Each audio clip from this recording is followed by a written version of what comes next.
Bismillahirrahmanirrahim. Assalamualaikum warahmatullahi wabarakatuh. Alhamdulillahi rabbil alamin.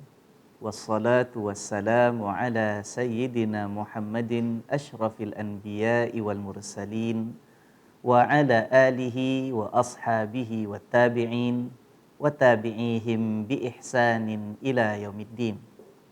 Tuan-tuan dan puan-puan, saudara-saudari yang dirahmati Allah, khusus sekali para jamaah Masjid Darul Makmur yang amat saya rindui. Alhamdulillah, apa khabar semuanya?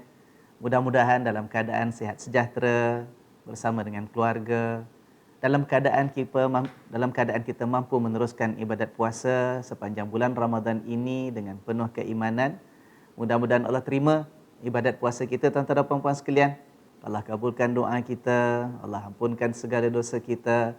Mudah-mudahan Allah anugerahkan kita hadiah Lailatul Qadar Ramadan tahun ini, insya-Allah mudah-mudahan diangkat darjat kita dengan itu, diberikan husnul khatimah bagi ibadat Ramadan kita, dan semoga Allah Subhanahu wa taala meletakkan nama-nama kita di dalam kalangan hamba-hambanya yang akan ditempatkan di dalam syurganya nanti. Amin ya rabbal alamin. Alhamdulillah, tuan-tuan dan puan-puan sekalian, kita bertemu dalam rangka kuliah tafsir anjuran Masjid Darul Makmur ini. Tinggal berapa minggu ya sebelum habis Ramadan kita. Minggu ini, minggu hadapan, tinggal 2 je lah. Minggu ni dengan minggu hadapan saja, insya-Allah ya. Mudah-mudahan Allah Subhanahu wa taala terus kekalkan ketakwaan dalam diri kita ya. Itu tujuan dan matlamat kita berpuasa kan. Daripada awal kemarin kita nak masuk Ramadan, banyak sudah diingatkan oleh guru-guru agama kita akan ayat Allah Subhanahu wa taala, ya ayyuhallazina amanu kutiba alaikumusiyam, tu kan, diwajibkan ke atas kita ni semua berpuasa.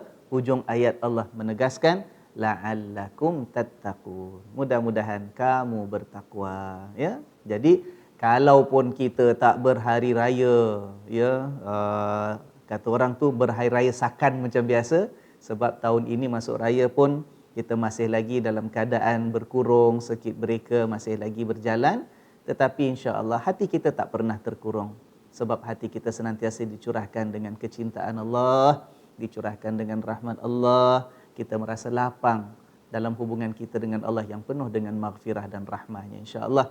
Ya, dan mudah-mudahan tidak ada beza dalam ketakwaan hendak kita bangunkan ini sebagai pencapaian terakhir Ramadan kita pada tahun ini, sebelum kita meneruskan kehidupan selanjutnya selepas Ramadan dengan berbekalkan ketakwaan di dalam hati, berhadapan dengan cubaan dan dugaan hidup yang tidak pernah terputus daripada kita, insya-Allah dalam keadaan kita senantiasa di bawah naungan dan perlindungan Allah Ta'ala ya.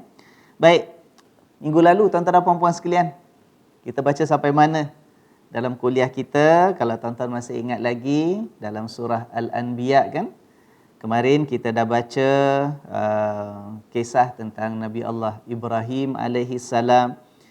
Surah Al-Anbiya kita baca sampai kita berhenti kemarin pada ayat 68 ya. Kita selesai pada ayat 68. Jadi kisahnya kemarin kita dah baca, kita dah lihat sama-sama bagaimana Nabi Ibrahim itu menjalankan rancangannya untuk memecahkan dan menghancurkan semua berhala-berhala yang ada, yang menjadi sembahan orang-orang di bandar tempat dia tinggal ya. Sampailah akhirnya tinggalkan satu sahaja yang paling besar. Bila ditanya orang sampai kepada pengetahuan raja, dicari-cari, maka adalah yang menyampaikan berita bahawa ada satu budak muda ni ya, tak habis-habis cerita pasal berhala, pasal sembahan-sembahan mereka, dikritik, ditegur. Nama budak muda ni Ibrahim. Lalu dipanggil oleh raja ya. Dan akhirnya dengan kebijaksanaan dan kecerdikan yang Allah anugerahkan kepada Nabi Ibrahim berjaya mematahkan hujah mereka. Bila ditanya, engkau ke wahai Ibrahim yang buat benda ni, dia kata, tanyalah dengan berhala-berhala tu. Ya, kalau mereka sembahan mesti mereka boleh bercakap. Ya, siapa yang pecahkan, terutama yang besar tu, kenapa dia tak pecah, kenapa yang lain pecah? Lebih kurang macam gitulah bahasa kalau kita yang bercakap ya, tuan-tuan dan puan-puan sekalian.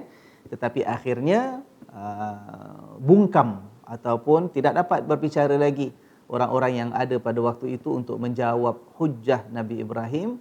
Akhirnya mereka juga mengakui bahawa Tuhan-Tuhan yang ataupun sembahan-sembahan mereka itu hanyalah benda-benda yang lemah yang tidak punya daya upaya hatta untuk berbicara maupun menjawab persoalan yang diajukan. Itu dah kita baca kemarin sampailah pada ayat 68 yang terakhir kita baca, mereka mengatakan mereka mengatakan harriquhu, bakar ajalah si Ibrahim ini, wansuru alihatakum in kuntum fa'ilin. Dan bilalah ya tuhan-tuhan kamu, sembahan-sembahan kamu ni semua, kalau memang itu yang perlu kamu lakukan, ya. Jadi atas desakan dan juga kita kata permintaan, malah dalam sebahagian tafsir menyebut yang memerintahkan supaya dibakar Ibrahim ini adalah kata-kata si raja pada waktu itu yang namanya Raja Namrud, ya, dan juga pembesar-pembesarnya. Perintah daripada si raja, titahnya untuk dibakar sahaja. Baik. Jadi insya-Allah apa yang berlaku selepas itu kita baca hari ini sambungannya daripada ayat 69 dan yang berikutnya insya-Allah. Ya, jadi tuan-tuan dan puan-puan sekalian, ayo siapkan mushaf masing-masing, dibuka, dicari surah Al-Anbiya ayat 69 akan kita mula baca hari ini daripada kalimat qulna ya naru kuni bardan wa salaman ala Ibrahim. Ya, qulna ya naru. Ada insya-Allah. Sementara kita tunggu abang-abang kita, kakak-kakak kita baru nak cari ini dalam juz yang ke-17 ya, surah Al-Anbiya ayat 69. Sementara kita tunggu, ayo mari yang lain sambil-sambil saya nak mengajak, mari kita hulurkan sumbangan, masih lagi menyokong masjid-masjid kita ya dalam meneruskan operasi mereka, membayar bil-bil, pentadbiran yang ada, gaji-gaji para pegawai, guru agama dan sebagainya. Kita hulurkan insya-Allah, dan tidak ada huluran sumbangan kita itu yang akan sia-sia. Semuanya akan disediakan ganjaran yang besar oleh Allah Subhanahu wa taala. Asal ikhlas ya. Asal ikhlas, dan bila kita dah derma, jangan besok-besok kita ungkit-ungkit semula cerita kat orang. Jangan nanti pula tuan-tuan dan puan-puan sekalian, bila dah habis circuit breaker, agak-agak seminggu lepas raya, manalah tahu keadaan dah banyak berubah, dah banyak, kata orang tu dah banyak lebih baik daripada sekarang, kita diizinkan untuk ziarah-ziarah raya. Manalah tahu kalau jangan pula waktu itu kita pergi rumah saudara ke, jumpa saudara ke hari raya, kita kata kemarin bulan puasa setiap kali Ustaz Patris sajak untuk derma, aku derma banyak. Jangan. Ya, apa yang kita hulurkan di jalan Allah, biarlah ikhlas kita dengan Allah. Allah tak akan sia-siakan. Ya, walaupun satu dunia tak ada siapa tahu. Walaupun satu dunia tak ada yang tahu, Allah Subhanahu wa taala dengan para malaikatnya amat mengetahui apa yang telah kita lakukannya. Jadi insya-Allah Allah balas dengan balasan dan ganjaran yang paling mulia di atas kemurahan dan keikhlasan kita. Baik, dah dapat insya-Allah. Ya, ayat 69 kita lihat dan kita perhatikan bersama firman Allah Subhanahu wa taala. A'udzu billahi minasyaitonir rajim. Qulna ya naru kuni bardan wa salaman ala Ibrahim wa aradu bihi kaidan faja'alnahumul akhsarin.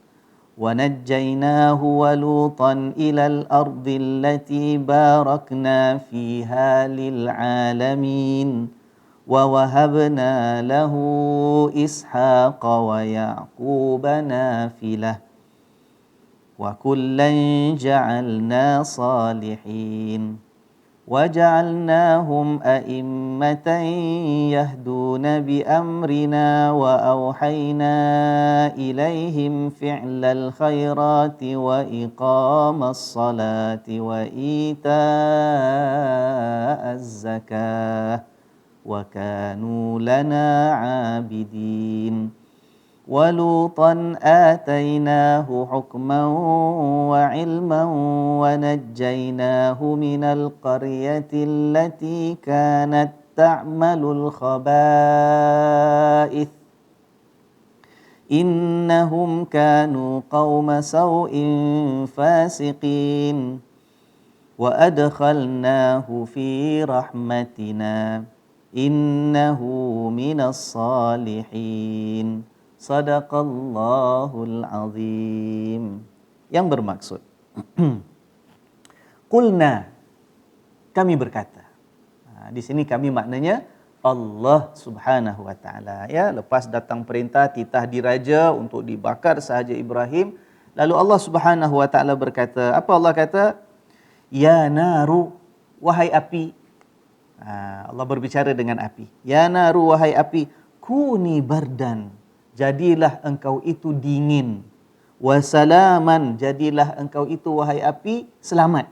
Ala Ibrahim, terhadapnya si Ibrahim. Ya, jadi itu perintah daripada Allah. Allah pencipta alam ini, Allah yang mencipta Nabi Ibrahim, Allah yang memilih Nabi Ibrahim menjadi kekasihnya, Allah yang mengangkat Ibrahim menjadi seorang Nabi, Allah yang pelihara Nabi Ibrahim. Bila nak dibakar, maka kata Allah Subhanahu Wa Taala, perintahkan pada si api, berubah kau sekarang ini. Daripada sifat engkau yang asalnya api itu panas, kata Allah, engkau sekarang jadi dingin, jadi sejuk. Daripada sifat engkau ni asalnya itu membakar dan memusnahkan, boleh menyebabkan kematian, kata Allah, salaman, jadi pula selamat kepada Ibrahim. Ya, itu perintah daripada Allah Subhanahu Wa Taala. Dan itulah yang berlaku satu kisah yang sangat masyhurlah. Ini kisahnya di mana mengikut kebanyakan tafsiran yang diberikan oleh para ulama, waktu itu Nabi Ibrahim tinggal di negeri Iraq, dan Raja Namrud itu ialah raja yang menguasai, yang memerintah negeri Iraq. Ya. Jadi bila disuruh bakar, dicampakkan, katanya dikorek lubang, digali satu lubang yang besar, kemudian dihimpunkan, dilonggokkan kayu-kayu api yang banyak, dihidupkan api. Kemudian lepas apinya sudah hidup, marak, panas, membakar, menyala, dicampakkan Ibrahim itu ke dalam lubang yang penuh dengan api yang membakar tadi. Ya, tetapi api itu tidak membakar, selamat Nabi Ibrahim, tidak hangus, kayu-kayu api semua menyala. Api menyala, kayu api jadi debu, jadi arang, habis. Tetapi habis api itu terpadam, ternyata keluar Nabi Ibrahim daripada api yang dah habis, dah selesai, dah terpadam itu dalam keadaan selamat sejahtera, sedikit pun tidak disentuh oleh api yang menyala tadi. Subhanallah, itu dengan kuasa Allah. Ada, kalau kita baca kitab-kitab tafsir ya tuan-tuan dan puan-puan sekalian, banyak cerita-cerita tambahan kepada ayat-ayat yang seperti ini. Sama ada kisah Nabi Ibrahim ke, kisah-kisah Nabi Musa ke, Nabi Nuh ke, Nabi Lut, banyak ya cerita-cerita tambahan. Dan banyak daripada cerita tambahan ini disebut riwayatnya. Ini diriwayatkan oleh Ibnu Abbas lah, ini diriwayatkan oleh Sufyan Ats-Tsauri lah, banyak. Tetapi tidak semua daripada cerita-cerita tambahan riwayat-riwayat itu merupakan sandaran-sandaran yang sahih dan kuat. Jadi para ulama ada sebahagiannya bila menafsirkan Al-Quran, mereka tak nak tulis kisah-kisah ini dalam kitab karangan mereka, sebab nak menjaga, kecuali mana riwayat yang sahih sahaja yang ditulis dan dicatat. Ada pula ahli tafsir ini yang mengambil langkah ataupun pendekatan agak lebih longgar. Ya, mereka tengok kalau kisah itu bukan riwayatnya riwayat yang terlalu lemah, yang maudhu', yang palsu, mereka tulis walaupun riwayatnya dhaif. Ada sebahagian ulama menyatakan demikian sebab bagi mereka selagi kisah-kisah itu walaupun dari sudut sanadnya, tuan-tuan, apa makna sanad? Sanad maknanya rantaian orang yang menyampaikan sesuatu hadis ataupun cerita. Ya, jadi kalau adalah orang ini, katalah Imam Bukhari, dia kata dia dengar daripada gurunya nama demikian, daripada gurunya nama sekian, daripada beliau, sampailah kepada sahabat Nabi, sampailah kepada Nabi sallallahu alaihi wasallam. Itu namanya sanad kan? Sanad maknanya rantaian orang-orang itu. Dalam ilmu agama kita, sanad itu penting. Riwayat itu penting supaya kalau ada dalam senarai orang yang dikatakan turut menyampaikan riwayat tersebut, kalau didapati orang ini latar belakangnya seorang yang banyak cakap bohong, ataupun seorang yang terkenal pelupa, kalau cakap hari ini lain, minggu depan cakap lain, orang-orang macam gini kalau riwayatkan hadis, biasanya hadisnya menjadi lemah. Sebab sukar untuk diterima sesuatu kita kata cerita yang mereka sebut itu sebagai satu cerita yang kuat sandarannya, ya. Jadi saya sebutkan tadi, ada sebagian ulama kalau dia catat dalam buku tafsirnya hanya riwayat yang sahih sahaja. Ada sebahagiannya bukan setakat yang sahih, yang agak kurang ataupun malah yang dhaif mereka catat juga, asalkan bukan sesuatu yang terlalu lemah, dan dengan syarat juga cerita yang disampaikan itu tidak bertentangan dengan prinsip-prinsip agama. Contoh tentang kita kata keesaan Allah, ya, kalau ada riwayat menyebut bahawa Allah itu seolah-olah lemah, sebagai contoh Allah tu seolah-olah lupa, maka itu riwayat yang tidak akan diterima sebab terlalu lemah, bertentangan dengan prinsip akidah kita, ya. ataupun kisah-kisah tentang nabi-nabi itu yang menunjukkan akhlak yang tak baik. Kalau ada, maka kisah seperti itu terus akan sebahagian besar ulama tidak akan mahu sebut dalam kitab-kitab tafsir mereka. Tapi tuan-tuan dan puan-puan sekalian, ada juga untuk makluman kita lah ya, ada sebahagian kitab tafsir itu para ulama yang mencatitnya ataupun mengarangnya, mereka ambil pendekatan yang agak berbeza sedikit, iaitu mereka akan catit apa sahaja riwayat yang mereka tahu, yang ada, yang mereka dapat, mereka catit. Walaupun sebahagian daripada riwayat itu riwayat yang lemah sangat. Tetapi mereka nyatakan, nanti di hujungnya mereka akan berikan pernyataan bahawa riwayat yang saya baru sebut ini ataupun kisah yang baru saya tulis ini merupakan sesuatu yang sangat lemah. Ya, riwayatnya dhaif ataupun yang menyampaikannya fulan-fulan ini terkenal sebagai seorang yang tidak boleh dipakai riwayatnya. Mungkin kita tertanya-tanyalah, kalau dia tahu tu lemah, riwayat itu dhaif sangat, tapi kenapa dia tulis juga dalam kitabnya? Sebab dia nak berikan peringatan, pengetahuan, ya, pemberitahuan kepada yang baca. Dia kata, ini riwayatnya begini, ceritanya begini, tapi saya catitkan di hujungnya bahawa riwayat ini riwayat yang sangat lemah, sebagai peringatan kalau boleh kita baca, kita ambil tahu, tapi jangan sampaikan ataupun jangan jadikan sebagai pegangan, ya.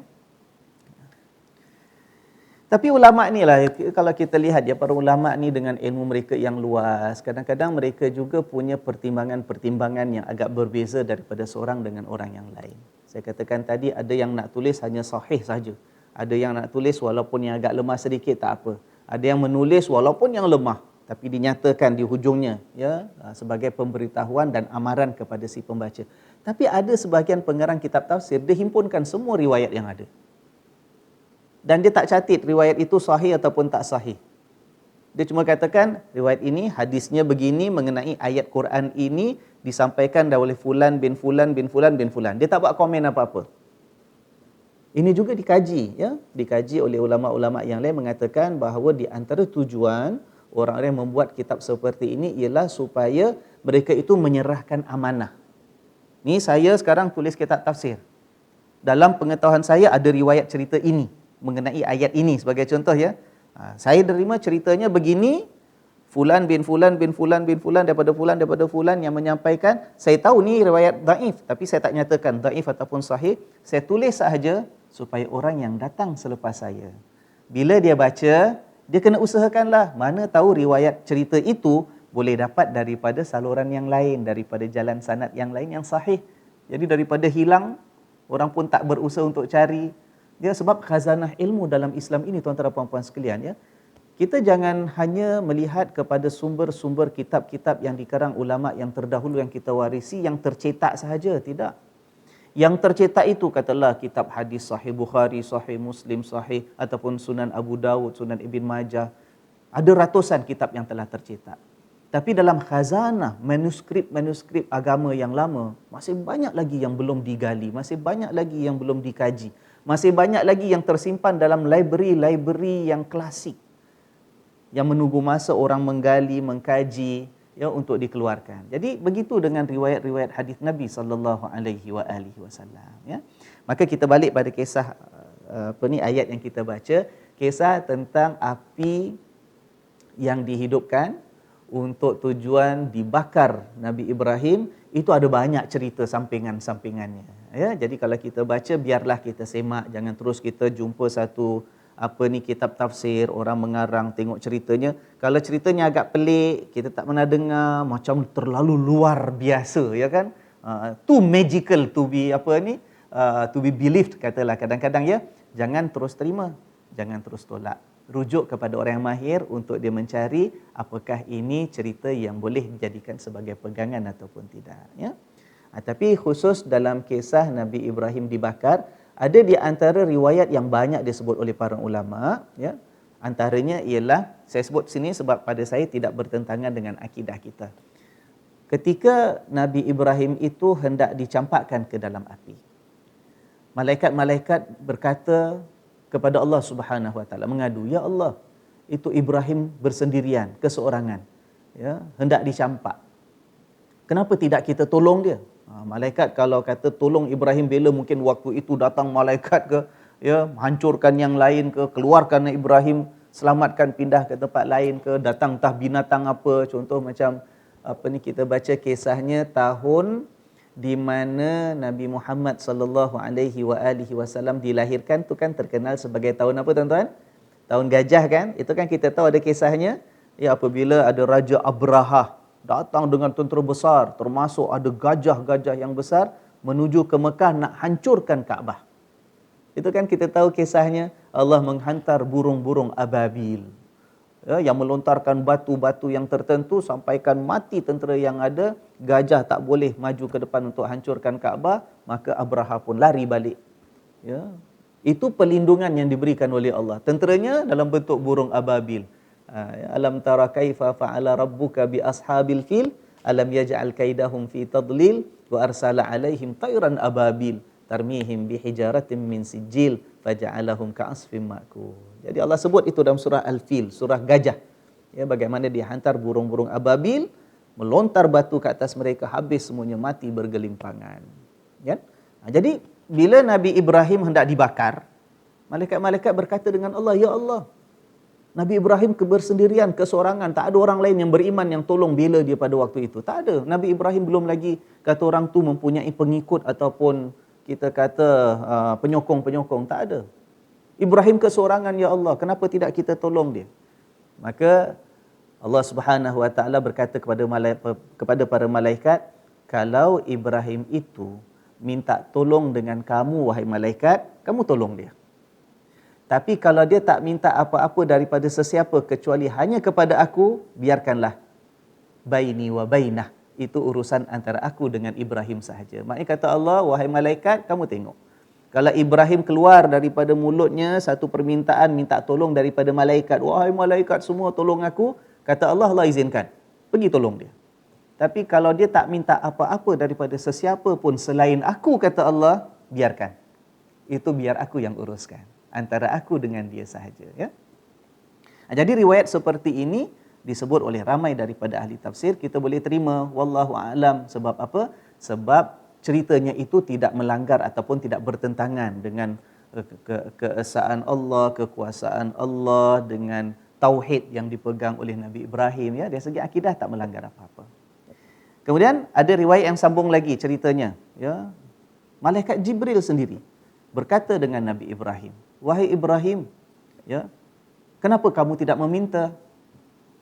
Kenapa kamu tidak minta pertolongan, minta perlindungan, minta sokongan? Nabi Ibrahim menjawab balik kepada malaikat Jibril, minta tolong dengan siapa? Kalau minta tolong dengan engkau wahai Jibril, tak payahlah, aku tak minta tolong dengan makhluk. Aku hanya mengharap daripada Allah. Ya, aku tak, kalau dengan kau wahai Jibril, aku tak minta tolong. Aku hanya mengharap hanya daripada Allah sahaja. Lalu Jibril berkata balik, mengatakan, kalau engkau mengharap pada Allah, kenapa kau tak minta dengan Allah? Mengharap ni dalam hati, ya, harap betul daripada Allah. Tapi tak minta, kenapa? Nabi Ibrahim mengatakan, Allah itu maha mengetahui akan keadaan aku, akan keperluan aku dan apa hajat aku. Begitu Nabi Ibrahim. Maknanya, malaikat Jibril pun tak dengar keluar kata-kata daripada mulut. Tengah nak dibakar ni tuan-tuan. Api dah menyala ni, dah nak dicampak ni. Ya. Malaikat Jibril tak dengar kata-kata doa permohonan rayuan daripada Nabi Ibrahim. Tu Nabi Ibrahim kata, Allah tahu apa yang aku perlukan sebab dia maha mengetahui. Ya. Ya. Jadi itu insya-Allah kita ambil sebagai iktibar bahawa Allah Subhanahu wa taala punya kuasa ke atas segala sesuatu. Allah jadikan api sebagai salah satu makhluknya. Allah berikan sifat pada api itu panas. Allah berikan sifat pada api itu membakar. Bermakna Allah juga berkuasa untuk api yang tertentu. Kalau Allah kata tidak membakar, tak membakar dia. Tidak panas dia. Itu perintah daripada Allah. Ya? Ya. Baik tuan-tuan dan puan-puan sekalian. Kita sambung kisah yang berikutnya. Lalu selamatlah Nabi Ibrahim, ya, selamat sebab api tadi tidak membakar. Ayat yang ke-70, wa aradu bihi kaidan. Mereka iaitu kaum yang ada tu semua, orang-orang yang penyembah berhala. Mereka tu semua asalnya ingin melakukan kaidan terhadap Ibrahim. Kaid, minggu lepas pun ada perkataannya, Nabi Ibrahim yang menggunakan perkataan ini, ya. Mana dia kalau kita lihat ayat 57 kemarin. Minggu lepas ayat 57, Nabi Ibrahim mengatakan watallahi la akidanna asnamakum. Demi Allah aku akan buat akidanna, kait. Maknanya aku akan buat rancangan tak baik. I have my plan. I will design and I will implement a certain plan terhadap berhala-berhala kamu ini. Itu kait, ya, satu perancangan yang dibuat untuk kita kata kesan yang merosakkan. Tapi kita kata kalau rancangan Nabi Ibrahim itu rancangannya apa? Rancangannya nak merosakkan, nak menghancurkan berhala, ya. Berhasil? Berhasil. Itu yang sampai orang marah tu, yang sampai raja hukum dibakar aja Nabi Ibrahim kan. Tapi bagaimana dengan rancangan orang-orang itu pula, kaum itu terhadap Nabi Ibrahim? Ini yang kata Allah Subhanahu wa taala dalam ayat yang kita baca sekarang ini. Kejap ya. Saya pula yang hilang sekarang ni. Mana dia?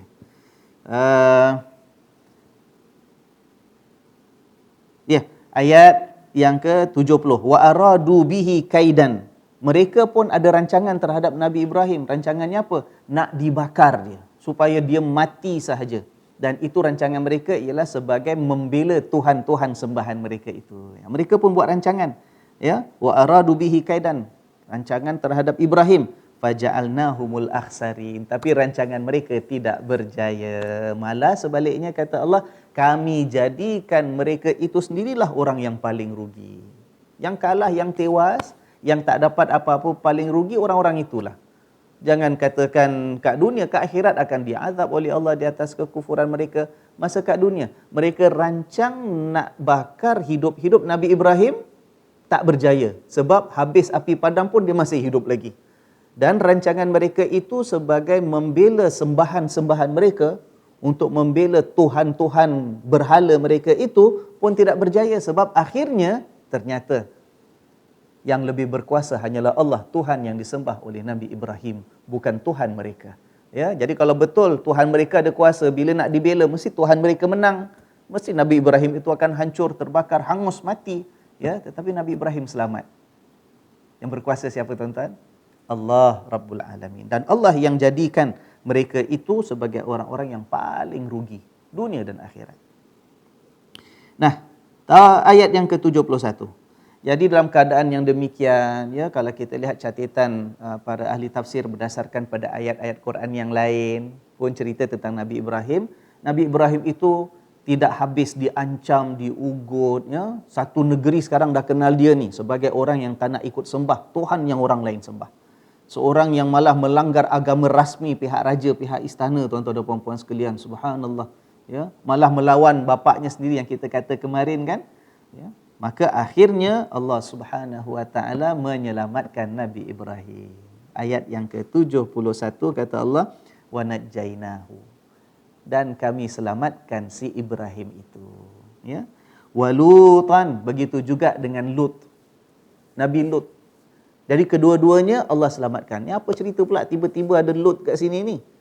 Nabi Ibrahim lah, Nabi Lut kan cerita lain. Tuan-tuan dan puan-puan sekalian, Nabi Lut itu adalah anak saudara kepada Nabi Ibrahim. Hidup satu zaman. Jadi bila Nabi Ibrahim itu dijalankan hukuman bakar hidup-hidup, tapi Nabi Ibrahim selamat, maka Lut beriman dengan Nabi Ibrahim. Dan Nabi Lut itu juga kerana keimanannya diangkat oleh Allah Subhanahu wa taala dalam keadaan dilantik sebagai nabi juga, dan Nabi Lut ikut diselamatkan oleh Allah Subhanahu wa taala bersama-sama dengan Nabi Ibrahim. Selamat macam mana bentuknya? Kata Allah, ilal ardil lati barakna fiha lil alamin. Selamat dalam bentuk Nabi Ibrahim dengan Nabi Lut dipindahkan oleh Allah. Keluar daripada negeri Iraq tadi. Pergi mana? Pergi ke satu daerah, satu negeri, allati barakna fiha lil alamin, yang kami berkati tempat yang baru ini, lil alamin, bagi kehidupan alam seluruhnya. Jadi berpindah, berhijrah Nabi Ibrahim dengan Nabi Lut keluar daripada Iraq, dipelihara oleh Allah Subhanahu wa taala dengan adalah segelintir yang beriman dengan mereka, pindah ke satu tempat yang baru, satu negeri yang baru yang penuh dengan barakah dan kebaikan. Jadi negeri mana sekarang mereka pindah ni? Ya, Singapura tak masuklah. Tak masuk cerita dalam sejarah ni, ya. Mereka pindah ke satu negeri yang penuh dengan barakah. Kat sini ada pandangan yang berbeza di kalangan ulama. Ada kata mereka pindah ke negeri Mesir. Ada kata mereka pindah ke negeri Palestin tempat sekarang ini, ya, Palestin. Ada mengatakan ke negeri Syam tapi tak sebut Syam bahagian yang mana. Ya, Syam ni satu tanah yang luas. Sampai daulah Uthmaniyah, dalam kerajaan daulah Uthmaniyah, Syam tu dianggap sebagai satu daerah yang besar. Ada governor dia sendiri.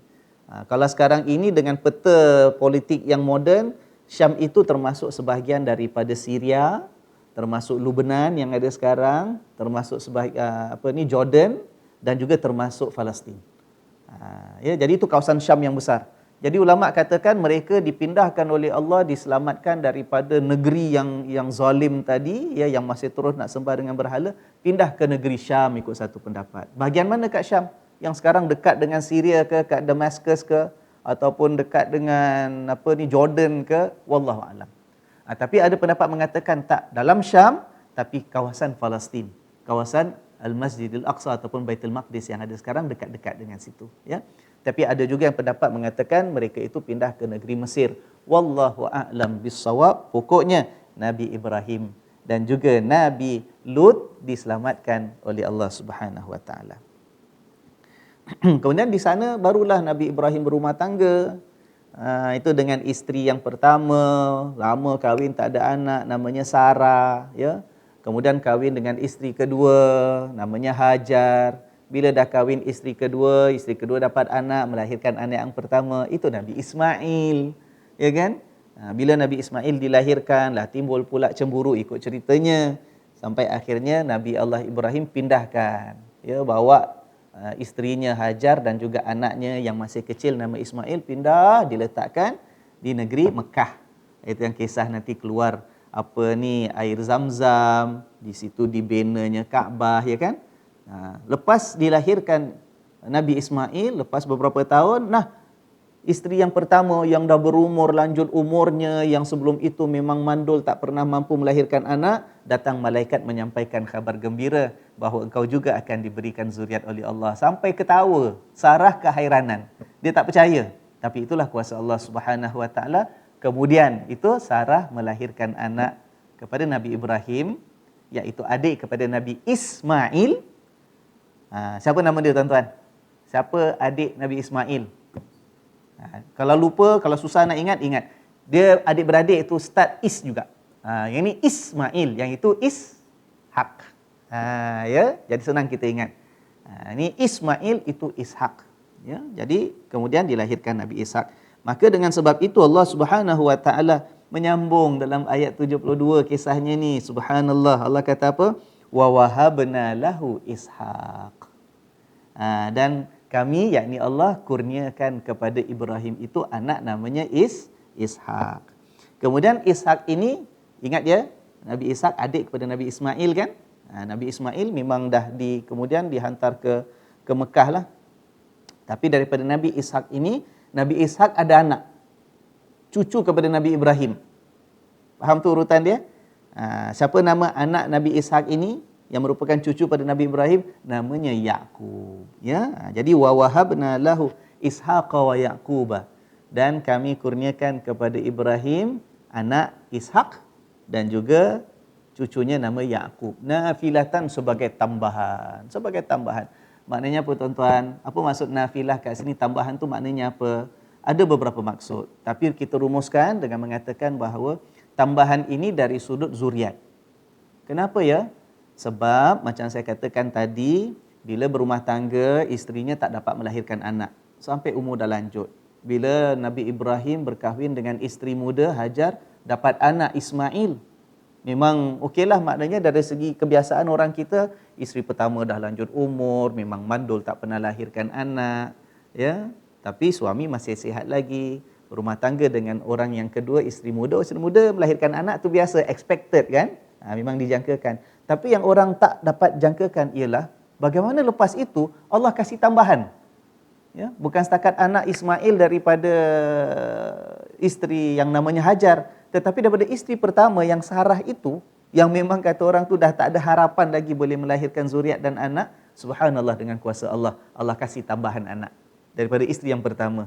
iaitu Nabi Ishaq. Itu maksud nafilah menurut satu keterangan.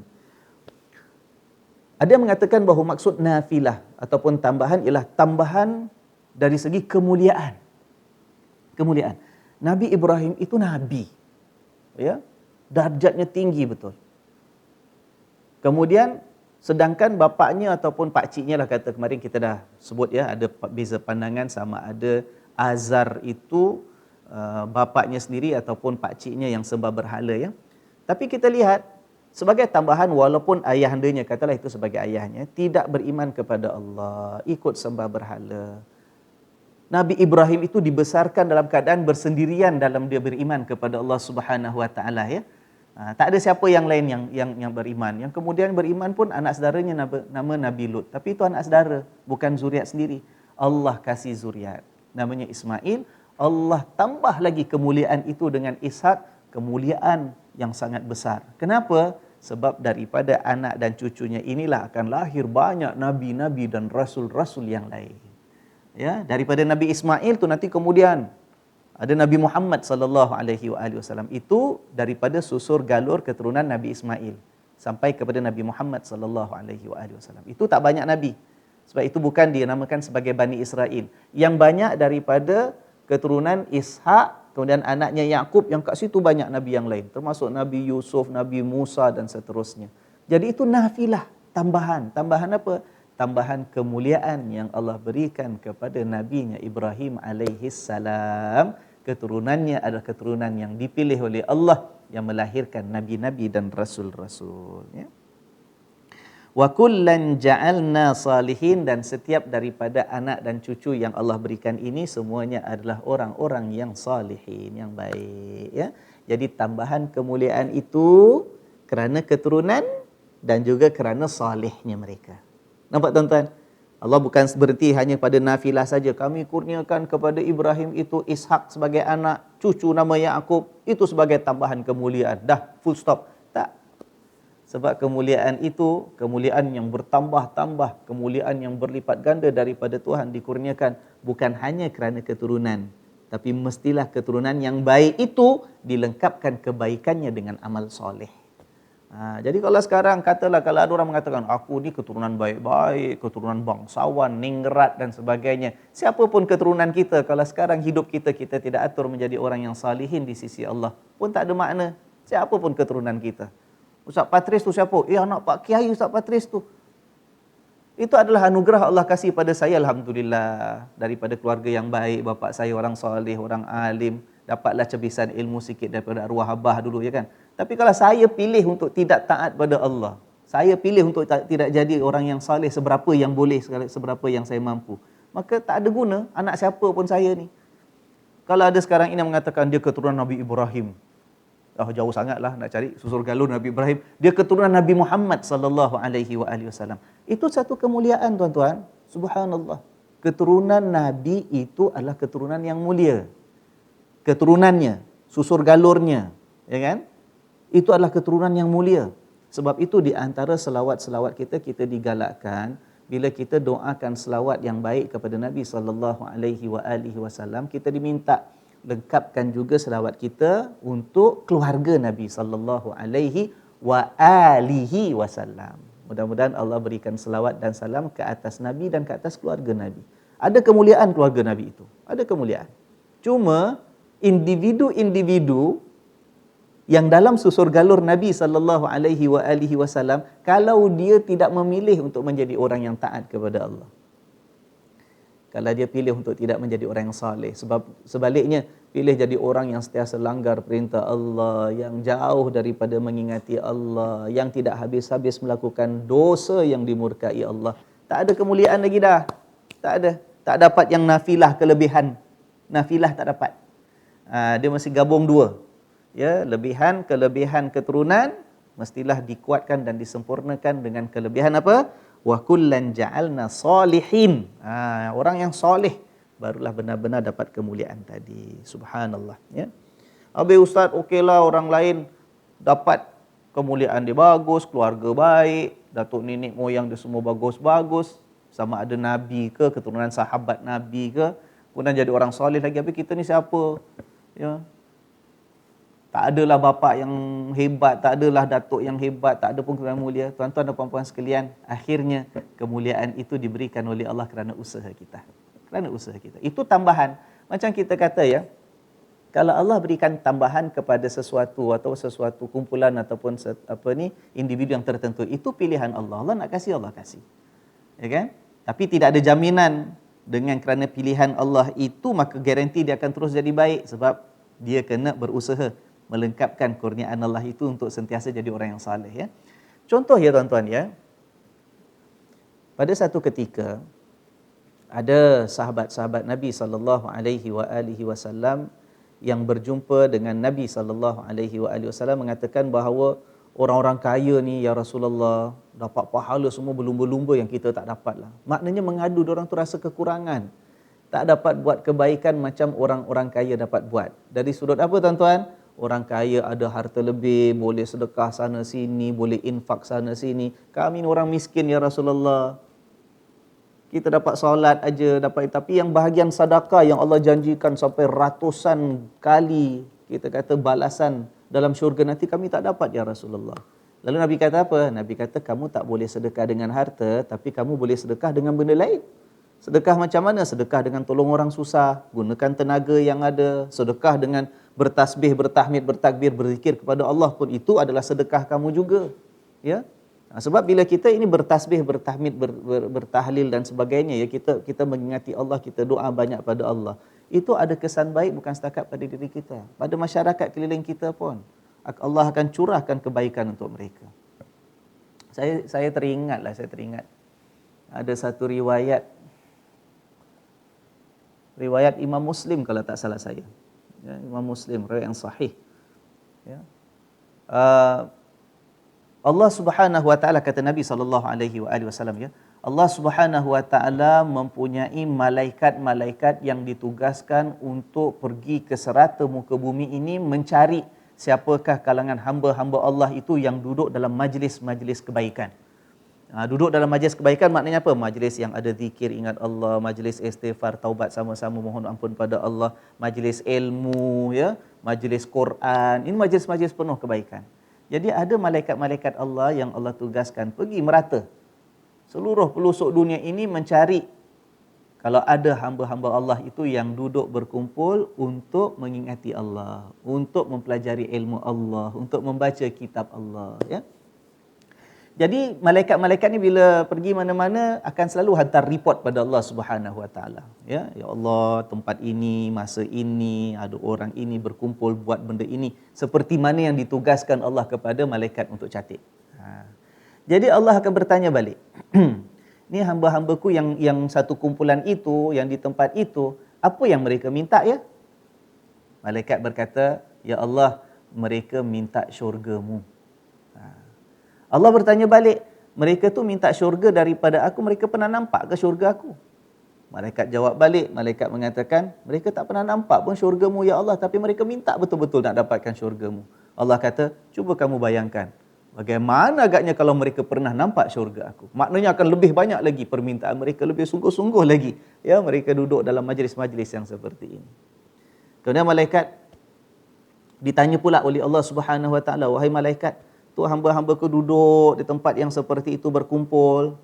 Apa yang mereka nak lindungi daripada apa yang mereka minta perlindungan aku, kata Allah Subhanahu Wa Taala ya. Lalu para malaikat menjawab, ya Allah, mereka minta perlindungan-Mu daripada neraka-Mu ya Allah. Allah bertanya, mereka tu semua minta perlindungan aku daripada neraka, mereka pernah nampak ke neraka aku? Malaikat mengatakan, tak pernah ya Allah, mereka tak pernah nampak neraka-Mu pun. Allah katakan, bayangkan bagaimana kalau mereka pernah nampak neraka aku.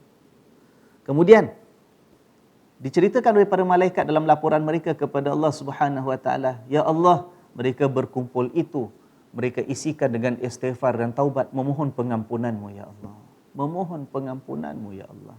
Maka Allah mengatakan, wahai para malaikat, ketahuilah, aku sudah ampunkan mereka.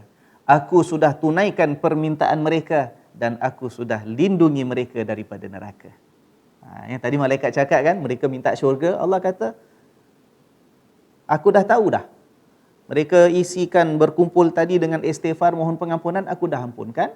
Mereka minta syurga, aku dah kasih syurga. Dan mereka nak minta jauh dilindungi daripada neraka, aku dah lindungi mereka daripada neraka. Kemudian tak habis kat situ, malaikat mengatakan lagi kepada Allah, tapi ya Allah, kita lihat hadisnya. InsyaAllah kalau saya tak lupa, mungkin minggu depan saya boleh carikan dari riwayatnya, saya boleh berikan pada tuan-tuan dan puan-puan sekalian. Indahnya dan luasnya rahmat Allah Subhanahu Wa Taala. Pada malaikat mengatakan pada Allah Subhanahu Wa Taala, ya Allah, tapi di kalangan mereka itu ada rajulun khata'. Rajulun khata' maksudnya orang tersalah tempat. Orang tersalah tempat. Kata malaikat, ada satu orang yang duduk dengan mereka bukan niat tujuan asal nak duduk dengan mereka, tapi dia entah nak pergi tempat lain ke, ada tujuan apa ke, singgah tempat tu duduk sekali. Sementara tunggu member kat dalam zikir belum habis. Mungkin kan? Ada orang datang, ada appointment. Kau jumpa aku nanti pukul 5 petang, tunggu kat luar masjid lah. Ya, aku ada program kat dalam. Tunggu-tunggu luar masjid, lambat lagi. Dengar suara apa, daripada duduk kat luar gate panas, duduk kat dalam. Tengok sekali orang zikir, duduk sama-sama. Padahal itu bukan tujuan asal dia. Rajulun khata' kata para malaikat, yang salah tempat. Maknanya dia setakat singgah, bukan tujuan asalnya. Kata Allah Subhanahu Wa Taala, rahmat aku luas hatta kepada dia pun. Sebab aku tidak menghampakan hamba-hambaku yang mengingati aku, beristighfar pada aku, dan aku tidak menghampakan orang yang tumpang duduk dengan mereka. Subhanallah, subhanallah. Itu luas rahmat daripada Allah. Ya, saya nak kaitkan dengan apa yang kita katakan tadi, ya, bila datang orang-orang yang miskin pada Nabi SAW mengadu, orang kaya dapat lebihan harta, boleh amal macam-macam, sedekah macam-macam, kami tak ada harta nak sedekah. Nabi kata, kamu boleh sedekah cara yang lain. Antara sedekah kamu boleh buat ialah dengan tasbih kamu, tahmid kamu, takbir kamu. Ya, bila kita berzikir menyebut nama Allah, itu jadi sedekah kita. Kenapa pula? Padahal bila kita tasbihkan ataupun kita zikir pada Allah, ni antara kita dengan Allah, ya. Macam mana boleh jadi bentuk sedekah pada orang lain? Tak. Sebab kita ini bila lidah kita banyak dibasahkan dengan mengagungkan Allah, berzikir menyebut nama Allah, itu pancaran rahmatnya, siraman kebaikan yang Allah berikan pada kita akan tempias juga kena pada orang yang ada sekeliling dengan kita. Keluarga kita insya-Allah, jiran-jiran kita insya-Allah, sahabat-sahabat kita insya-Allah. Kalau tak banyak pun ada tempiasannya, tuan-tuan dan puan-puan sekalian. Itu jadi sumbangan orang untuk bersedekah dengan cara zikir dan wirid, dengan doa, dengan istighfar, dengan taubat, dengan permohonan, tuan-tuan dan puan-puan sekalian. Macam kisah tadi tu, yang malaikat buat laporan, ya, majlis-majlis kebaikan, majlis zikir, majlis ilmu. Yang duduk tumpang padahal bukan asal niat nak ikut serta pun, Allah turut ampunkan dosa dia. Subhanallah. Tak adil lah, ya Allah, dia tak buat, tumpang duduk aja tunggu member habis wirid, ya kan? Takkan dia pun dapat. Itu hadiah Tuhan nak kasih, bukan kita punya. Kalau Allah nak kasih, entah apa agaknya Tuhan lihat dalam hatinya ada secebis kebaikan. Kerana itu Allah nak berikan balasan. Ya, kebetulan dia duduk dekat dengan majlis tadi. Allah ampunkan sekali. Terpulang pada Allah. Jangan pula kita persoalkan, yang Allah tak berlaku adil pasal apa? Tak fair lah, dia buat bukan niat pun dia boleh dapat pula kebaikan yang sama dengan yang lain. Ya, itu kuasa Allah. Sebab itu kita dalam Ramadan, ya. Adil tak? Saya tanya tuan-tuan, adil ke tidak? Kita ibadat banyak mana tuan-tuan? 24 jam, satu hari, satu malam Allah hadiahkan pada kita, jadi modalkan untuk beramal, itu umur kita. Setiap hari, setiap malam ada 24 jam. Dalam 24 jam, berapa percentage yang kita isi dengan ketaatan dan ibadat? Jujurlah, ikhlas, jawab pada persoalan ini, jawab pada diri kita sendiri. Berapa banyak pula 24 jam itu sehari semalam yang kita isi dengan apa? Dengan kelalaian, dengan pelanggaran terhadap perintah Allah. Lepas tu kita jumpa Ramadan. Senangnya. Puasa pun ada rongak-rongak, puasa pun ada dosa-dosa kita buat, tapi Allah ampunkan dosa kita. Man sama Ramadana imanan wa ihtisaban ghufira lahu ma taqaddama min dhanbi. Senang aja Allah ampunkan. Siapa puasa bulan Ramadan, ada iman, ada pengharapan pada Allah, Allah ampunkan segala dosanya. Ada orang lain nak cakap, tak fair kau, mana boleh, dosa punya banyak, ibadat sikit sebelum Ramadan, masuk Ramadan puasa je dapat ampun segala dosa. Itu kemurahan Allah.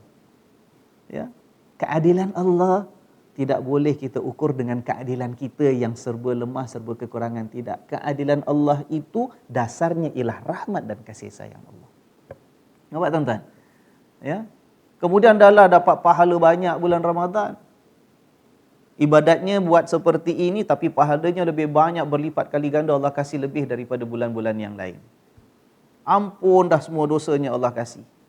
Bila sampai 10 hari terakhir, ada satu malam kalau dapat kebetulan kita usahakan, subhanallah, malam itulah kita isi dengan ibadat, dengan taubat, dengan istighfar, dengan zikir ingat Allah, dengan baca ayat Allah, ya, antaranya kebetulan malam itu kena Lailatul Qadar.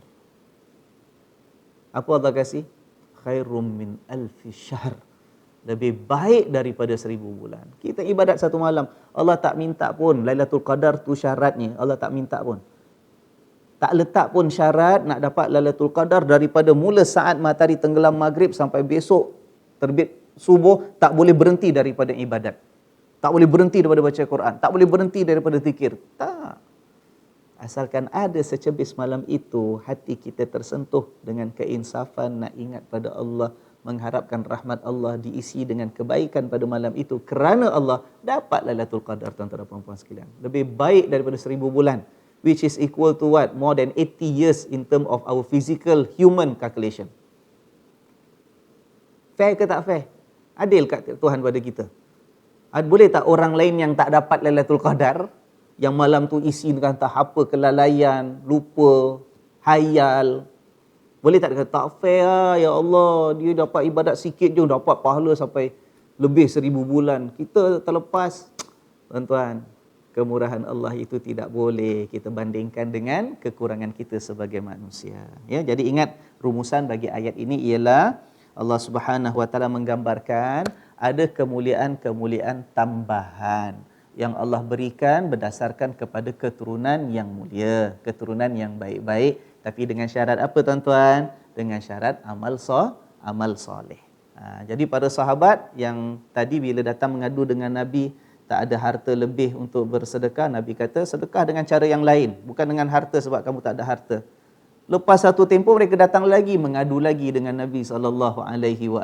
Ya Rasulullah, kami tak ada harta, minta nasihat, tuan dan nasihat, kami sedekah dengan cara yang lain, dengan amal ibadat, dengan tolong orang, dengan cakap baik, dengan zikir dan sebagainya. Kami buat ya Rasulullah. Tapi member-member orang kaya ni dapat tahu cerita kami, diorang pun buat benda itu juga. Dah, sekarang apa kita nak buat? Saingan dah tak boleh nak bersaing lagi. Mereka ada, kami buat amal salih dalam bentuk amalan, mereka pun dapat tahu, mereka buat juga. Tapi mereka tetap ada harta lebih. Kami tak ada harta lebih, nak sedekah lebih tak boleh. Ya Rasulullah, kesian kami. Maka kata Nabi SAW, itulah kelebihan yang Allah berikan kepada siapa yang Allah kehendaki. Jangan jadikan itu sebab untuk kamu menjauhkan diri daripada saudara-saudara kamu. Yang ada kelebihan, alhamdulillah, dikurniakan kelebihan oleh Allah. Tapi kelebihan itu digunakan untuk amal soleh. Yang ada kelebihan harta, alhamdulillah, hartanya untuk amal soleh. Yang ada kelebihan tenaga, tenaganya dicurahkan sebagai amal saleh. Yang ada kelebihan ilmu, ilmu itu amalan saleh sebagai sesuatu yang disedekahkan untuk keperluan orang ramai dan masyarakat. Subhanallah. Ya, ada yang diberikan kemuliaan, kelebihan, keturunan yang mulia, itu pemberian Allah. Asalkan jaga, jangan dirosakkan dengan kemungkaran dan kedegilan. Sikit lagi insya-Allah kisah Nabi Ibrahim ini. Mana dia tadi? Tadi kita baca sampai ayat 72. Ayat 73, waja'alnahum a'immatan, dan kami jadikan mereka itu, maknanya keturunan Nabi Ibrahim, Ishak, Yaqub, Ismail, dan keturunan bawah-bawah dia Nabi Yusuf dan seterusnya, ya. Kami jadikan mereka sebagai a'immah. A'immah maknanya imam-imam. Mereka semua jadi imam lah Ustaz. Makmum ramai kat belakang sembahyang sama dengan mereka. Ini imam, bukan imam sembahyang. Maksud imam-imam kat sini bukan imam-imam solat sahaja, tapi a'immah maknanya pemimpin yang menunjuk jalan. Mereka jadi nabi. Ramai di kalangan keturunan Nabi Ibrahim itu yang jadi rasul. Ya, jadi orang yang menggalakkan manusia lain untuk beriman kepada Allah, menerangkan kepada mereka agama yang sebenarnya. Itu yang lantik siapa? Allah Subhanahu Wa Taala. Kami jadikan mereka sebagai a'immah, imam-imam pemimpin, yahduna bi amrina, yang memberi pimpinan pada manusia dengan perintah kami. Dengan ketentuan kami. Wa auhayna ilaihim, dan kami mewahyukan kepada mereka fi'lal khairat, Ya, kami mewahyukan kepada mereka perintah untuk mereka melakukan kebaikan, wa iqamas salah, dirikan salat, wa ita'az zakah, dan tunaikan zakat. Ini kebaikan yang dibuat oleh keturunan Nabi Ibrahim, yang Allah pilih, Allah lantik menjadi pemimpin yang mengajak manusia kepada keimanan. Allah wahyukan pada mereka, ingat, ini perintah Allah. Nombor 1, buat baik. Buat baik, fi'lal khairat. Tidak ada Nabi yang dalam ajarannya suruh manusia buat keburukan. Tak ada. Maka sebab itu termasuklah Nabi Muhammad sallallahu alaihi wasallam. Tak ada dalam ajaran Nabi itu buat yang tak baik. Fi'lal khairat, buat kebaikan. Dirikan salat. Nombor 2 itu sebagai asas kepada semua ibadat-ibadat yang lain. Dan ketiga, ita'az zakah, iaitu tunaikan zakat, sebab keperluan hidup kita sebagai hamba Allah, kita dituntut untuk melihat, mencari dan peduli akan keperluan orang-orang yang memerlukan bantuan daripada kita, ya, dalam bentuk zakat dan sebagainya. Wa kanu lana abidin, dan mereka itu adalah benar-benar menyembah dan beribadat kepada kami. Ya. Kemudian berikut ceritanya, dah cerita pasal Nabi Lut pula. Kisah Nabi Ibrahim dah habis. Ya, dah selamat daripada dibakar. Allah selamatkan dia dengan Nabi Lut, anak saudaranya tadi, pindah sampai diberikan keturunan oleh Allah pada Nabi Ibrahim. Ada anaknya Ishak dengan Yakub. Daripada situ lahirlah pemimpin-pemimpin, nabi-nabi yang lain, rasul-rasul yang lain. Sekarang dah pindah pada kisah Nabi Lut. Saya rasa boleh kita baca sedikit. Nanti minggu depan kita sambung dengan kisah Nuh. Kita tutup insya-Allah sebagai kuliah yang terakhir minggu hadapan, sempena selesainya bulan Ramadan, ya. Sedikit kisah tentang Nabi Lut dalam 1-2 ayat sahaja. Lihat. Wa Lutan atainahu hukman wa ilma. Dan Lut pula kami kurniakan kepadanya hukman wa ilma. Hukman maknanya hikmah, kebijaksanaan. Wa ilma, dan pengetahuan. Ya. We blessed him with wisdom and with knowledge.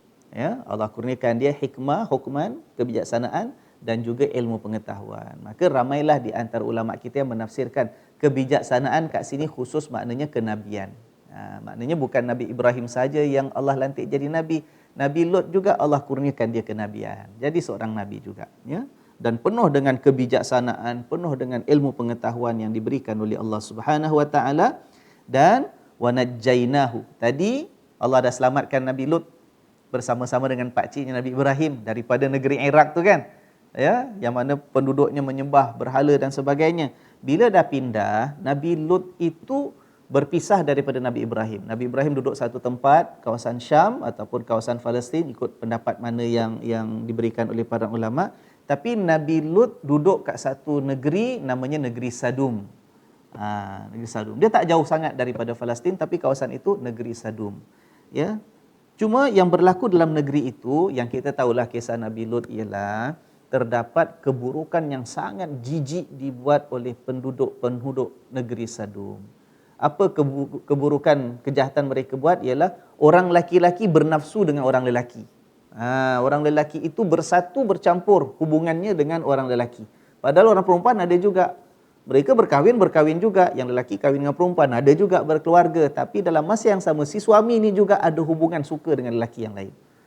Dan itu satu perkara yang openly sebagai satu norma adat yang berlaku dengan meluas di dalam negeri Sadum tadi. Jadi kata Allah Subhanahu wa taala, tidak dicerita dengan perinci dalam surah ini. Kisah Nabi Lut ada yang lebih terperinci dalam surah yang lain, ya. Kita pernah baca dulu dalam salah satu daripada kuliah kita. Tapi secara ringkas dikatakan di sini, walutan atainahu hukman wa ilma. Si Lut itu kami kurniakan kepadanya kebijaksanaan ataupun kenabian, wa ilma, dan juga pengetahuan, wa najjainahu, dan kami selamatkan Lut minal qaryah, daripada satu kampung, satu negeri, allati kanat ta'malul khaba'ith, yang sibuk melakukan perkara yang keji. Khaba'ith. Ya. Khaba'ith maknanya perkara-perkara yang keji. Kita biasa kalau sebut khaba'ith bila tuan-tuan? Itu doa kita istinja kan? Ya, Allahumma inni a'udzubika minal khubuthi wal khaba'ith. Itu doa tak? Itu doa kita masuk tandas. Masuk tandas nak buang air. Minta, ya Allah, Kau lindungilah aku daripada khubuth wal khaba'ith. Maka ada sebahagian terjemah khubuth khaba'ith daripada syaitan jantan dan syaitan betina. Itu ada tafsiran seperti itu. Tapi asal makna khubuth dan khaba'ith ini ialah perkara yang keji, perkara yang buruk, yang orang tengok jijik. Ya, maknanya apa? Kita minta daripada khubuth dan khaba'ith, minta perlindungan Allah daripada dua jenis kekotoran. Kekotoran yang zahir dan juga kekotoran pada akhlak kita.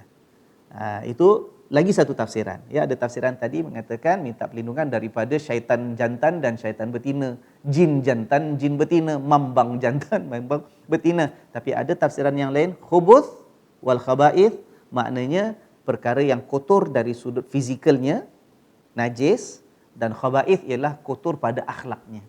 Nampak tuan-tuan?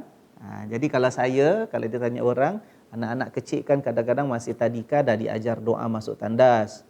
Kalau tadika masjid pun begitu. Nanti kalau ada nak masuk tandas diajar baca apa? Baca doa dulu. Apa doanya? Bismillahirrahmanirrahim. Allahumma inni a'udzubika minal khubuthi wal khaba'ith. Ada sebahagian mengajar anak tu baca dengan dia punya translation sekali. Oh Allah, protect me from the male and female syaitan. Ya, kalau pada saya tak pilih yang itu. Untuk anak-anak kecil, pada saya lebih baik ajarkannya itu daripada kekotoran yang zahir dan kekotoran yang batin. Yang zahir maknanya kotor fizikal, najis.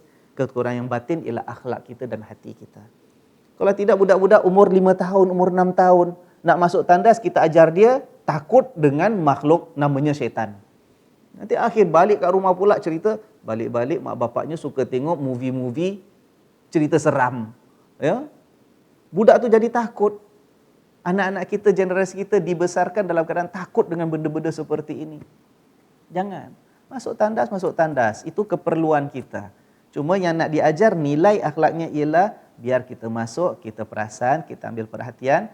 Jangan kotor tubuh badan kita, najis biar bersih. Allah bantu kita untuk bersih daripada kekotoran yang fizikal, yang zahir. Juga minta Allah bersihkan kita daripada kekotoran hati kita, kekotoran akhlak kita. Itu kan anak-anak boleh faham. Cantik, doa seperti ini diajar, indah akhlak dia, indah pemahaman dia. Dia lihat agama, subhanallah, bagusnya jadi orang Islam. Daripada kecil tanam macam gitu. Islam itu agama kebersihan. Islam itu agama akhlak yang mulia. Islam is a religion that promotes good mannerism and good behavior. Subhanallah. Kalau tidak ada besar, Islam tu agama apa? Agama takutkan kita pasal jin hantu setan. Janganlah tuan-tuan, kalau boleh kita ubah sikit. Allah, dah terlambat Ustaz, anak saya dah besar panjang dah. Kalau dulu dapat tahu, dulu saya buat. Tak apa, sekarang kita jaga cucu pula ni. Ya, cucu pula kita ajar, insya-Allah. Ya, dan harap-harap juga kalau ada yang dengar ini, yang tonton ini, yang bertugas sebagai guru-guru tadika, ya, tadika-tadika Islam khususnya, ataupun mengajar kelas-kelas agama untuk anak-anak kecil. Ya, cuba kita tukar kalau terdapat maksud khubuthi wal khaba'ith itu syaitan jantan, syaitan betina, tukar. Itu nantilah bila dia dah besar, ya, jangan dibesarkan dalam keadaan takut benda-benda seperti makhluk-makhluk seperti ini. Kita dengan syaitan, kenapa perlu kita takut dengan syaitan? Itu yang kadang-kadang bila kita lihat kita ni lemah lah Ustaz. Saya nak jadi orang baik susah. Saya boleh jadi baik bila Ramadan aja. Apa pasal pula? Bagus Ustaz, Ramadan tak ada syaitan dia saya boleh jadi baik. Kita mengaku lemah, kita mengaku kalah dengan syaitan tuan-tuan. Kita jadi takut dengan syaitan, takut. Kita berjaga-jaga, ya. Sebab syaitan itu dah bersumpah nak ajak kita jadi jahat macam dia. Berjaga-jaga, berhati-hati, kita kawal, sentiasa alert dengan aware. Ya kan? Tapi bukan untuk takut, bukan untuk kita tunduk, kita kalah. Ya. Sampaikan habis bulan Ramadan, kita rasa dah tak boleh jadi baik lagi lah. Saya kalau jahat, nak buat macam mana? Pasal syaitan dah keluar Ustaz. Kita yang buat keputusan, kita yang kawal diri kita, kita yang buat tindakan kita. Apa nak bergantung pada syaitan pula? Jadi baik bila syaitan tak ada. Bila syaitan ada tak boleh jadi baik. Daripada kecil anak kita. Jangan tanamkan dalam perasaan hati mereka satu sikap, satu pandangan bahawa kita perlu takut dengan makhluk-makhluk seperti ini. Takut dengan hantu, takut dengan jin dan sebagainya. Subhanallah. Allah jadikan kita manusia mulia tuan-tuan dan puan-puan sekalian. Mulia kita. Itu yang kita tanamkan pada anak-anak kita daripada kecil insya-Allah, ya. Sedikit saja lagi Innahum kanu qauma sau'in fasiqin. Sesungguhnya mereka itu kaumnya Nabi Lut yang ada di Bandar Sadum, mereka itulah kaum yang melakukan banyak kejahatan yang fasik kepada Allah Subhanahu wa taala. Ya, buruk kehidupan mereka. Wa adkhalnahu fi rahmatina. Dan kami masukkan Lut itu di dalam rahmat kami. Nabi Lut Allah pelihara, Allah pimpin, ya, Allah selamatkan. Ya, innahu minas salihin, sesungguhnya Lut itu daripada kalangan orang-orang yang saleh. Sampai saatnya negeri Sadum itu diturunkan balak malapetaka oleh Allah. Bergelimpangan semua mati kerana keburukan dan kebusukan akhlak dan perbuatan hidup mereka. Tapi Nabi Lut diselamatkan oleh Allah. Orang-orang yang beriman dengan dia diselamatkan oleh Allah.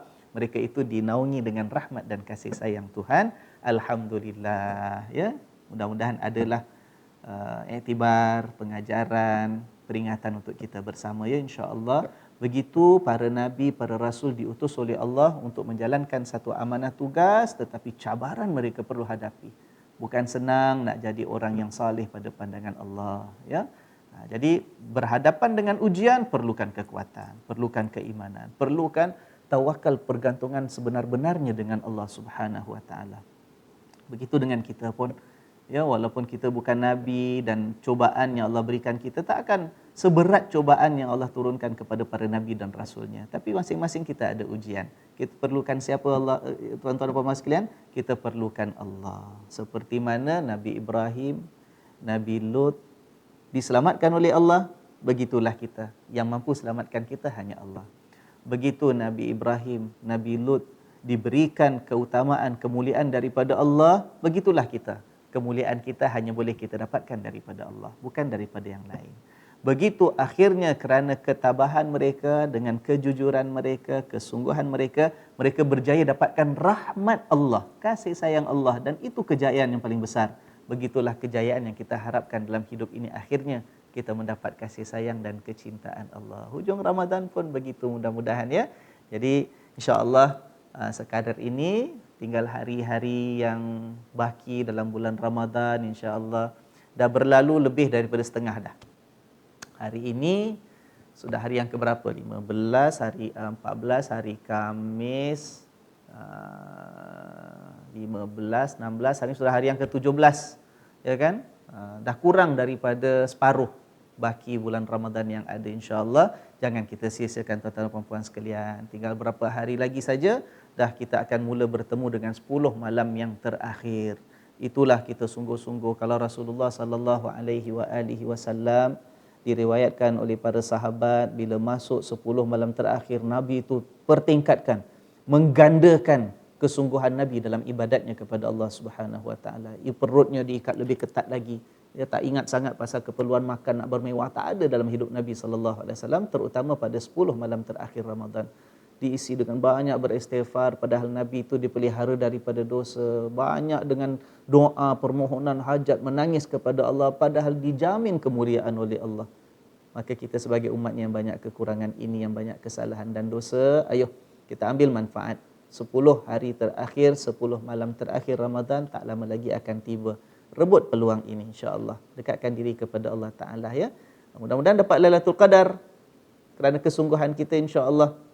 Dan Lailatul Qadar itu ialah malam yang penuh dengan kemuliaan. Allah berikan dalam bentuk apa? Dalam bentuk ganjaran rahmatnya. Ya, nak tengok sama ada kita ini sudi ke tidak isi malam-malam terakhir Ramadan ini dengan ibadat dan ketakwaan, ya. Jangan pilih pula, kalau saya dulu dibesarkan di kampung, cerita orang kampung ni banyak. Kalau Lailatul Qadar tu dia kata siapa nak dapat Lailatul Qadar malam tu dia tak boleh tidur, kena tunggu. Ya, siapa dapat nasib baik nanti ada benda pelik.